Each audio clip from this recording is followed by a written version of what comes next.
नमस्कार मित्रांनो, कमळी 26 सप्टेंबर भागामध्ये आता अनिका सोडा पण रागिनी माती खाऊन जाते. ती तर डायरेक्ट कमळीच्या जीवावर उठते आणि सगळं सत्य ऋषीसमोर येतं. ते कसं, चला तर बघूया. कमळीची टीम फायनलला जाते हे काय अनिकाला सहन होत नाही. तिच्या जीवाची सारखी तडफड चालू असते. ती आता वाटेल ते प्रयत्न करते. त्यामध्ये एक प्रयत्न करते तो पिनाचा. कमळीच्या विरुद्ध टीमला सांगते की कमळी आल्यानंतर ही पिन तिच्या पायामध्ये टोचायची. त्या मुली म्हणतात काही पण काय. अनिका म्हणते ह्या कॉलेजमध्ये तुम्हाला ॲडमिशन पाहिजे ना, मी मिळवून देते. आता ॲडमिशन म्हटल्यावर त्या मुली तयार होतात. आता फायनलचा दिवस येतो आणि कमळी कबड्डी खेळत असते. त्याच वेळेस ऋषीसाठी रेकॉर्डिंग चालू असते. खेळामध्ये काही केल्या कमळी काय कुणाला ऐकत नाही. त्या मुली कमळीला पिन टोचल असं बरोबर करतात. कमळी कबड्डी करत जाते. पहिले तर पिनापासून ती वाचते, पण नंतर मात्र तिच्या पायात पिना शिरतात. आता मात्र अनिकाची टीम जिंकते. हे बघून अनिका खूप उड्या मारत असते. ही बातमी ऋषीला जाते आणि ऋषी म्हणतो असं होऊच शकत नाही.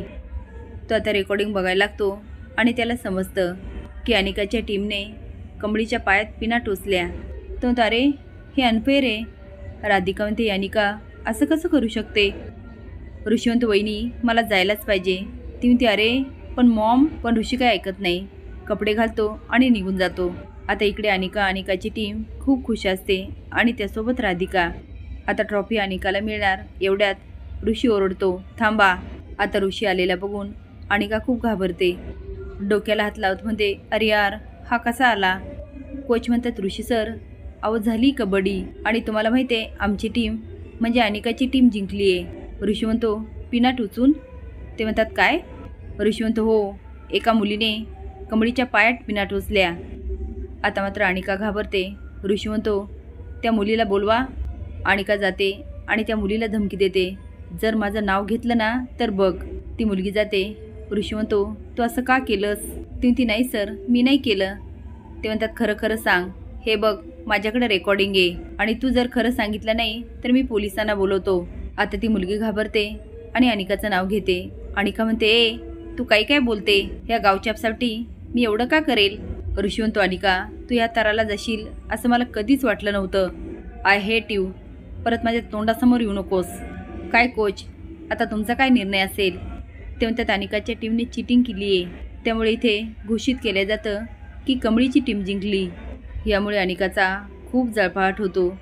आता तिची खूप तगमग होत असते. कामिनी नसल्यामुळे रागिनी निर्णय घेते. ती चल आता त्या कमळीचा गेमच खलास करते. ती फोटो घेऊन जाते आणि गुंडांना दाखवते. त्यांच्यासमोर फेकत म्हणते फोटो नीट बघून घ्या. आज ह्याच मुलीला उचलायचे आणि हिला अशा ठिकाणी डांबून ठेवायचं तिथून हिचा आवाज कुणालाही येणार नाही. अनिका हसते आणि निगेटिव्ह मान हलवते.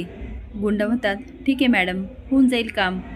आता अनिका त्यांना प्लॅन सांगते की हॉस्टेलवर ती निंगी आणि कमळी झोपलेली असणार, पण तुम्ही बरोबर त्या गावछापला उचलायचं. काही चूक करायची नाही. ही घ्या चावी. आता गुंड हॉस्टेलमध्ये शिरतात आणि कमळी निंगीच्या रूममध्ये जातात. त्यांच्या हातामध्ये पोतं असतं. ते बरोबर कमळीला त्यामध्ये घालतात आणि ओढतच घेऊन जात असतात. पण इकडे जाणीव होते ती सरोजनीला म्हणजे गौरीला. ती आता झोपेतून उठत मोठ्याने किंचाते कमळे. तिची मैत्रिणी म्हणते सरू काय झालं ग, काही स्वप्न पडलं का. सरू म्हणते वय ग लय वाईट स्वप्न होतं. माझी कमळी. नाही मला जायला पाहिजे. कमळीला वाचवायला पाहिजे. आता सरू निर्णय घेते ते कमळीकडे जायचा. पुढे काय होणार हे बघण्यासाठी लाईक आणि सबस्क्राईब करा. धन्यवाद.